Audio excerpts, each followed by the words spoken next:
أعمالنا من يهده الله فلا مضل له ومن يضلل فلا هادي له ونشهد أن سيدنا وحبيبنا وطبيب قلوبنا وأولانا ومولانا محمدا عبده ورسوله الذي أرسله بالحق بشيرا ونذيرا وداعيا إلى الله بإذنه وسراجا وقمرا منيرا فقد قال الله تعالى في كلامه المجيد وفي فرقانه الحميد أعوذ بالله من الشيطان الرجيم بسم الله الرحمن الرحيم ولقد ذرأنا لجهنم كثيرا من الجن والإنس إلى آخر الآية أو كما قال عليه النبي الصلاة والسلام قال رسول الله صلى الله عليه وسلم الغنى ينبت النفاق في القلب كما ينبت الماء الزرع أو كما قال عليه الصلاة والسلام قال الله تعالى في شان حبيبه ومحبوبه ومعشوقه إن الله وملائكته يصلون على النبي يا أيها الذين آمنوا صلوا عليه وسلموا تسليما قالوا سبحانك لا علم لنا إلا ما علمتنا إنك أنت العليم الحكيم الحمد لله আল্লাহ পাকের শাহী দরবারে শুকরিয়া জ্ঞাপন করছি যে আল্লাহ তাআলা রব্বুল আলামিন রব্বুল ইজ্জত পরওয়ারদিগার আলম আমাদেরকে আজকের পবিত্র জুমার দিনে জুমার নামাজ আদায় করার লক্ষ্যে বিভিন্ন কাজকর্ম ঝামেলা থেকে ফারেক করে মুক্ত করে আগে আল্লাহ তাআলা বাছাই এবং ছাঁটাই করে মসজিদে আসার বসার কিছু আমাল করার তৌফিক এবং সুযোগ দান করলেন। এজন্য আল্লাহর দেওয়া জবান ছেড়ে দিয়ে সকল প্রকার জড়তা অস্পষ্টতা দূর করে সে মহান মালিকের শাহী দরবারে শুকরিয়া জ্ঞাপন করছি। জোরে সোরে বলে আলহামদুলিল্লাহ।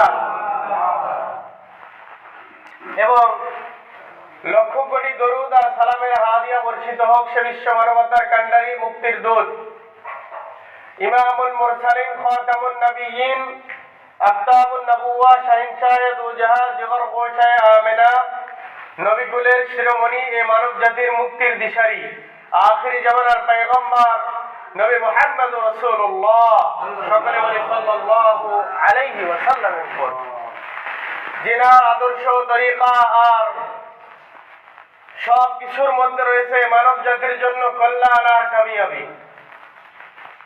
সম্মানিত মুআজ্জাজ মুহতারাম, আমি কালামুল্লাহ শরীফের 9 নম্বর পারার 11 নম্বর পৃষ্ঠা থেকে একটি আয়াতে কারিমা পাঠ করেছি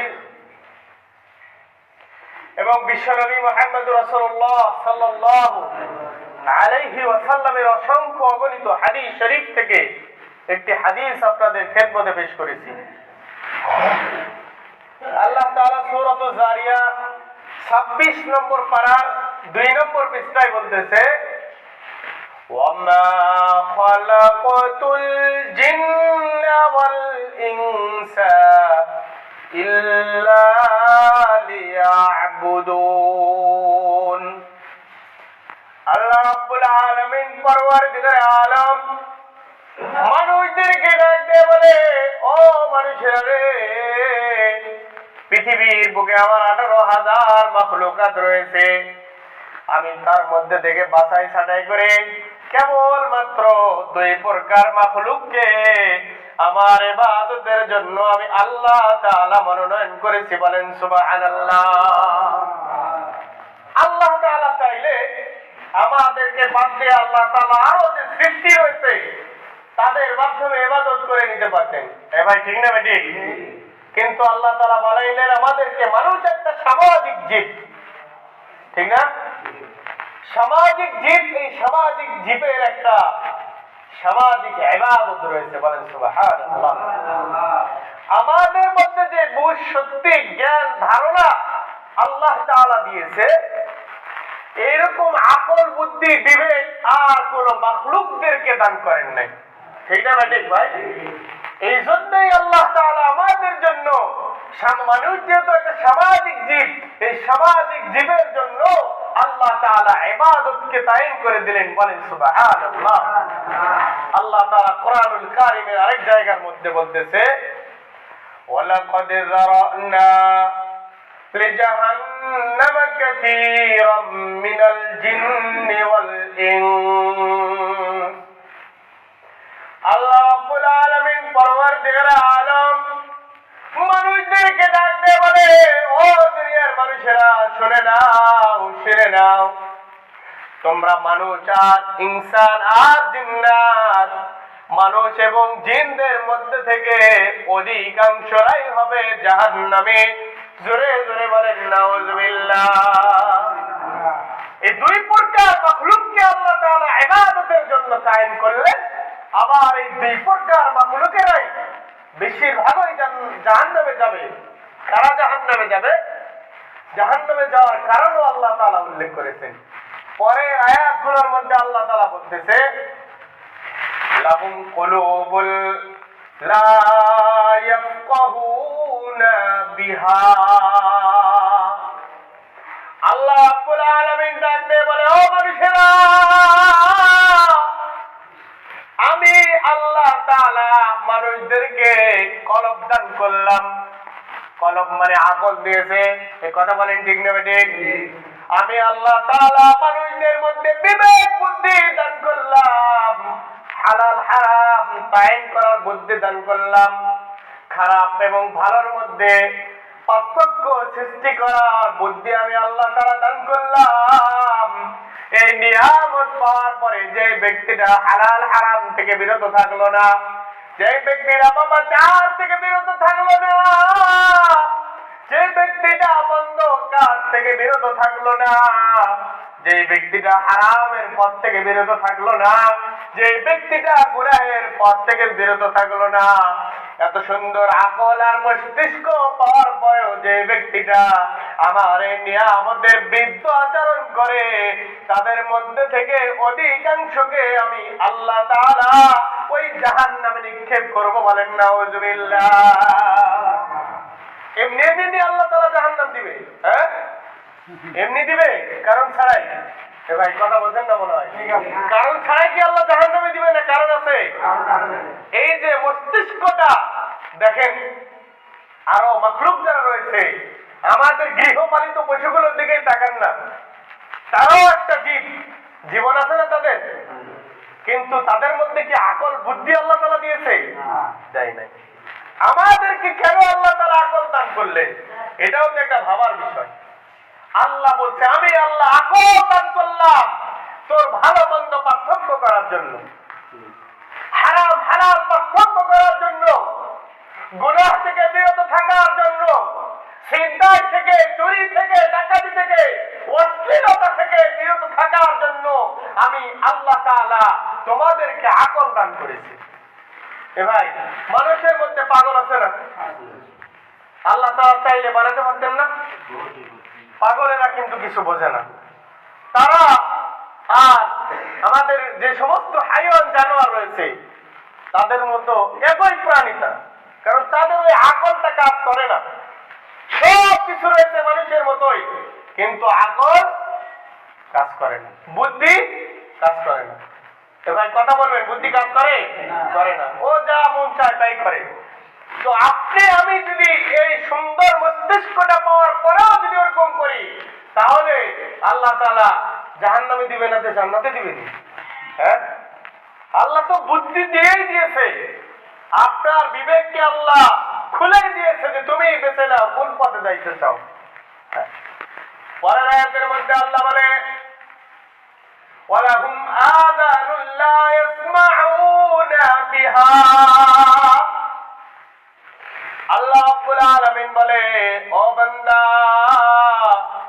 আমি মানুষদেরকে বড় আগ্রহ নিয়ে দুইটা কান দান করলাম, কর্ণ দান করলাম। এই কান আমি আল্লাহ এমনি এমনি দান করি নাই, বরং এই কান দিয়ে আমার কোরআন হাদিসের বাণী শ্রবণ করার জন্য আমি আল্লাহ তাআলা মানুষদেরকে দুইটা কর্ণ দান করলাম। বলেন সুবহানাল্লাহ। এখন কোন ব্যক্তি কান পাওয়ার পরে কানে যদি অপব্যবহার করে, এই কান দিয়ে আল্লাহর কোরআন বা হাদিস শ্রবণ না করে এই কান দিয়ে যারা হেডফোন লাগায় গান শোনে, আল্লাহ বলে এদের মধ্যে থেকে অধিকাংশ ব্যক্তিদেরকে আমি আল্লাহ তাআলা জাহান্নামে নিক্ষেপ করব। বলেন নাউজুবিল্লাহ। তো জাহান্নামে দেওয়ার কারণ আছে না? আল্লাহ তাআলা বুদ্ধি দিলেন, এরপরে আল্লাহ তাআলা শ্রবণ শক্তি দান করলেন মানুষদেরকে। শুধু বুদ্ধি দিচ্ছেন, কিন্তু আমরা কিছু শুনতে পাই না, সব পড়ে পড়ে জানতে হয়। সমস্যার মধ্যে পড়তাম না? আকল দান করলেন, শ্রবণ শক্তি দান করলেন। তারপরে আয়াতে দেখেন ওয়ালাহুম আযানুল লা ইয়াসমাউনা বিহা। আল্লাহ রাব্বুল আলামিন বলে, আমি আল্লাহ বুদ্ধি আর কান দিয়ে ছেড়ে দেই নাই, বরং মানুষদেরকে সুন্দর দুইটা চক্ষু দান করেছি। বলেন সুবহানাল্লাহ। আমি আল্লাহ তাআলা এমনি এমনি চক্ষু দান করি নাই, বরং আমার দেওয়া চক্ষু দিয়ে আমার সারা বিশ্বের মাখলুকদেরকে দেখবে। বান্দারা আমাকে দেখে দেখে আমার প্রতি ঈমান আনবে। বলেন সুবহানাল্লাহ। আমার সৃষ্টি পৃথিবীর দিকে দেখে, আমার সৃষ্টি আসমান জমিনের দিকে দেখে, আমার সৃষ্টি মাখলুক গুলো দেখে দেখে বান্দারা আমি আল্লাহর প্রতি ঈমান আনবে। আর যারা আমি আল্লাহর প্রতি ঈমান আনায়ত না করে আমার দেওয়া চক্ষু দিয়ে অশ্লীল ছবি দেখে, ঠিক না বেটি? কথা কয় না, ঠিক না বেটি?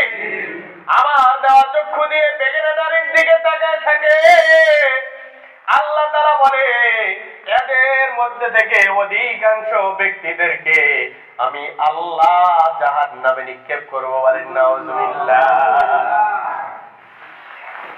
আল্লাহ তাআলা মানুষদেরকে মস্তিষ্ক দান করলেন ভালো মন্দ যাচাই আর বাছাই করার জন্য। শুধু এই মস্তিষ্ক দিয়ে ছেড়ে দেন নাই, বরং শ্রবণ শক্তির জন্য আল্লাহ তাআলা আমাদেরকে কান দান করলেন, কর্ণ দান করলেন, যাতে করে আমরা আল্লাহর দেওয়া বিধিবিধান গুলো নিজ কানে শ্রবণ করতে পারি। বলেন না সুবহানাল্লাহ। শুধু তাই কি? তাই নয়, আল্লাহ বলে বান্দা আমি চাইলেই দুইটা দিয়ে বন্ধ রাখতে পারতাম, তুমি কিছু দেখতে পারো না। এই দুনিয়ায় অনেক অন্ধ মানুষ আছে, নাই? ভাই কথা বলেন না, আছে না নাই? আল্লাহ তাআলা তাদের এই নিয়ামত দান করেন নাই? আরে আমাদেরকে যে এত সুন্দর করে আল্লাহ বানাইলেন, দেখেন আল্লাহ বলতেছে লাকাদ খলাকনাল ইনসানা ফি আহসানি তাকওয়িম। বলেন আল্লাহু আকবার। আল্লাহ রাব্বুল আলামিন বলেন দুনিয়ার প্রত্যেকটা মানুষকে আমি আল্লাহ তাআলা সুন্দরভাবে তৈরি করেছি। বলেন সুবহানাল্লাহ। এখন মানুষদের মধ্যে কেউ কালা ধলা বিভিন্ন কোয়ালিটির মানুষ, কিন্তু আল্লাহর কাছে সব মানুষকে আল্লাহ বলে আমি সুন্দর করে বানাইছি। বলেন সুবহানাল্লাহ। দুনিয়ায় আসার পরে যে ডিভাইডেড আছে, পার্থক্য কালারের, এটা স্বাভাবিক, এটা হবেই। আল্লাহ বলে আমি সবাইকে সুন্দর করে বানাইছি। সুবহানাল্লাহ। আল্লাহ কাউকে বানাইতে খারাপ করে বানান নাই, বরং আল্লাহ ভালোভাবেই বানাইছে। এখন কেউ বিভিন্ন কালারের হয়েছে, এটা স্বাভাবিক। হ্যাঁ, নাইজেরিয়ার মানুষেরা দেখছেন না, খেলা তো দেখেন সবাই, কেমন খুব সুন্দর না দেখতে? কিরে ভাই আপনারা দেখেন নাই নাকি? কালো না, অনেক কালো না, আমার চেয়েও আরো বেশি কালো, ঠিক না ভাই? এরপরে পাকিস্তানের মানুষ, পৃথিবীর বুকে সবচেয়ে সুন্দর মানুষ হলো এই পাকিস্তানের মানুষেরা। আলহামদুলিল্লাহ। তো আল্লাহ তাআলা এক এক জায়গার মানুষকে এক এক রকম করে বিভিন্ন রূপ দিয়েছে। এটা আসার পরে কিন্তু আল্লাহ বানাইছে সুন্দর করে, এমনি এমনি বানাইছে আমাদেরকে। আল্লাহ বিবেক দান করলেন, কর্ণ দান করলেন, চক্ষু দান করলেন। আল্লাহ বলে বান্দা আমি চক্ষুটা এই জন্য দিলাম যে আমার দেওয়া চক্ষু দিয়ে তুমি আমার কোরআন হাদিস গুলো পড়ে পড়ে দেখবা, আমার প্রতি ঈমান আনবা। বলেন সুবহানাল্লাহ। কিন্তু আমরা কেউ যদি এই চক্ষু দিয়ে যখন বেগানা নারীর দিকে পেটকায় তাকায় থাকি, এটা খুব সওয়াবের কাজ, তাই না? হ্যাঁ, এরপরে এই চক্ষু দিয়ে মোবাইল লাগে। এখন তো আলহামদুলিল্লাহ অ্যান্ড্রয়েড ফোন, সবার হাতে হাতে অশ্লীল ছবি, খালি টিপলেই পাওয়া যায়। হ্যাঁ, এগুলো থেকে বিরত থাকতে হবে ভাই। এই চক্ষু আল্লাহ তাআলা এমনি দান করেন নাই, আল্লাহ দিয়েছে তার নিয়ামত ভক্ষণ করার জন্য। আর এই নিয়ামতের নাশুকরিয়া যখন করে, ওই বান্দার উপরে আল্লাহ তাআলা গজব আর আযাব চাপিয়ে দেয়। বলেন নাউযুবিল্লাহ। দেখেন পয়গম্বরের হাদিস, قال رسول الله صلى الله عليه وسلم الغنى ينبت النفاق في القلب كما ينبت الماء الزرع। আল্লাহর পয়গম্বর সাল্লাল্লাহু আলাইহি সাল্লাম বলে, ও দুনিয়ার মানুষেরা, এই গান বাজনা শ্রবণ করলে মানুষের অন্তরের মধ্যে এমন ভাবে গুনাহের তৈরি হয়। মনোযোগ দিয়ে শুনবেন। আল্লাহর পয়গম্বর বলে, মানুষেরা যখন গান শ্রবণ করে তার কলবের মধ্যে, তার মনের মধ্যে এমন ভাবে গুনাহ সৃষ্টি হয়, কামা ইউমবিতুল মাউজ যারআ, যেমন ভাবে একটা শুষ্ক জমির মধ্যে, শুকনো জমির মধ্যে পানি দেওয়ার পরে যত দ্রুত ঘাসপালা গাছগুলো গজাইতে থাকে, বান্দারা যখন গান শ্রবণ করে ওই বান্দার অন্তরের মধ্যে গুনাহটা তার চেয়ে বেশি দ্রুত বাড়তে থাকে। বলেন নাউযুবিল্লাহ। চিন্তা করেছেন, এই কালকে বৃষ্টি হয়েছে না, শুষ্ক জমিনগুলোর মধ্যে যায় দেখেন ঘাসপালা গজাইতেছে। গান যখন আমরা শ্রবণ করি, কলবটার মধ্যে এমন ভাবে গুনাহের স্পিড জাগে। বলা হয়েছে ওই শুষ্ক জমিনে পানি দিলে যেমন ঘাসপালা গজাইতে থাকে, এর চেয়ে দ্রুত গতিতে মানুষের অন্তরে গুনাহের চাহিদা তৈরি হয়। বলেন নাউযুবিল্লাহ। তাহলে গান বেশি বেশি করে শুনতে হবে নাকি? বলেন ছাড়বেন তো ইনশাআল্লাহ। গান বাজনা শ্রবণ করলে আর দেখলে যে কি গুনাহ আর কি শাস্তি দেখেন। আল্লাহর পয়গম্বর সাল্লাল্লাহু আলাইহি সাল্লাম মেরাজের রাতে যখন গেলেন, সফর সঙ্গী জিবরাইল জাহান্নামের মধ্যে গিয়ে দেখতেছে একদল মানুষ রয়েছে যাদের কানের মধ্যে বিশাল মোটা মোটা বড় লোহার রড একদিক দিয়ে ঢুকাইতেছে, আরেক দিয়ে বের করতেছে। এমন দৃশ্য দেখে পয়গম্বর জিবরাইলকে ডাক দিয়ে বললেন, জিবরাইল, এই সমস্ত মানুষেরা কারা যাদের এমন কঠিন শাস্তি দেওয়া হচ্ছে? সফর সঙ্গী জিবরাইল রাসূলকে ডাক দিয়ে বললেন, ইয়া রাসূলুল্লাহ, এরা আর কেউ নয়, এরা হলো ওই সমস্ত ব্যক্তিরা যারা দুনিয়ায় গান বাজনা শ্রবণ করে। বলেন নাউজুবিল্লাহ। চিন্তা করছেন, মুসলমানেরা আমরা ঈদে পরবেও ছাড় দেই না, চলে ডিজে পার্টি। হ্যাঁ এ ভাই, চলে না চলে না? কি ব্যাপার, আপনারা রাগ করতেছেন নাকি? হ্যাঁ, ঈদের দিনে আরেক খুশি ভালো দিন, যুবকেরা বের হয়ে যায় ডিজে পার্টি নিয়ে, বক্সে করে। আরে ভাই, একটা দিন মাফ করেন না কেন? সারা বছরই তো চলান, একদিন ছাড়ে দেন। এই দিন আমাদের নিজের আমল গুছানোর দিন, আর সেই দিনগুলো তো আমরা ছাড় দিই না। হ্যাঁ, এ ঠিক না ঠিক? তাহলে এখন তো বেশি করে শুনবেন না, ছাড় দিবেন ইনশাআল্লাহ। এগুলো ছেড়ে দিতে হবে। গান বাজনার জন্য আল্লাহ তাআলা আমাদেরকে বানায় নাই। গান শুনবেন, গান শুনবেন, এই কথা কয় না, শুনবেন না? জান্নাতের মধ্যে আল্লাহ গানের ব্যবস্থা রেখেছে। বলেন না সুবহানাল্লাহ। আল্লাহর পয়গম্বর বলে, দুনিয়ায় যে সমস্ত কাজগুলো আমি আল্লাহ মানুষদের জন্য হারাম করে দিয়েছি, মদ খাওয়া মানুষদের জন্য, কথা কয় না, মদ খাওয়া মানুষদের জন্য, আল্লাহ বলে আমি জান্নাতের মধ্যে একটা মদের নদী তৈরি করেছি, যেখান থেকে ওই জান্নাতীরা মদ পান করবে, কিন্তু কোনোদিন মাতলামি আসবে না। জোরে জোরে বলেন সুবহানাল্লাহ। আল্লাহ বলে গান বাজনা শ্রবণ করা আমি আল্লাহ হারাম করেছি, কিন্তু জান্নাতীদের জন্য গানের ব্যবস্থা আমি আল্লাহ করেছি। বলেন সুবহানাল্লাহ। দুনিয়ার যে সমস্ত গান বাজনা হয়, এই সমস্ত গান বাজনার যে ঢোল তাবলা গুলা সর্বোচ্চ 12টা বাজন দেয়। হ্যাঁ, আল্লাহ বলে জান্নাতের মধ্যে একটা গান রয়েছে, জান্নাতীরা যখন সর্বপ্রথম জান্নাতের মধ্যে প্রবেশ করবে, ওই গাছের যতগুলো পাতা, প্রত্যেকটা পাতায় আমি আল্লাহ তাআলা এক একটা বাদ্যযন্ত্রের ব্যবস্থা করেছি। জোরে জোরে বলেন সুবহানাল্লাহ। জান্নাতের গেটের মধ্যে ঢুকবেন, আপনার যে সেবিকা হুর, যাদের নাম আপনারা শোনেন, ওই সেবিকা গুলো মনের আনন্দে আপনার হাত ধরে পুরো জান্নাত ঘুরাবে আর এইভাবে গান শোনাবে, নাহনুল খালিদাতু ফালা নাবিদু ওয়া নাহনুন নাইমাতু ফালা নাবাতু ওয়া নাহনুর রাজিয়াতু ফালা রাসখাদু তুবা লিমান কানা লানা ওয়া কুন্না লাহু। বলেন সুবহানাল্লাহ। ওই জান্নাতি হুরেরা আপনার ডান হাত ধরে বলবে, ও ভাই, আল্লাহ তাআলা তোমাদের উপর রাজি খুশি। এই কন্যা সুবহানাল্লাহ, আমরাও রাজি খুশি। সুবহানাল্লাহ। এই মনের আনন্দে আজকে তোমাদেরকে নিয়ে আমরা পুরো জান্নাতটা ঘুরে ঘুরে দেখাবো। চিন্তা করেছেন? আরে যদি আগে গান শুনে সব শেষ করে রাখেন, জান্নাতে যাই কি করবেন? হ্যাঁ, ওই দিনের কি শোনার ইচ্ছা থাকে না? আল্লাহ তাআলা আমাদের সবাইকে জান্নাতে যাওয়ার তৌফিক এবং ব্যবস্থা করে দিক। সকলে বলে আল্লাহুম্মা আমিন। অশ্লীল গান বাজনা থেকে আমাদেরকে আল্লাহ তাআলা বিরত রাখার তৌফিক দান করুক। বলেন আমিন। ওয়া আখির দাওয়ানা।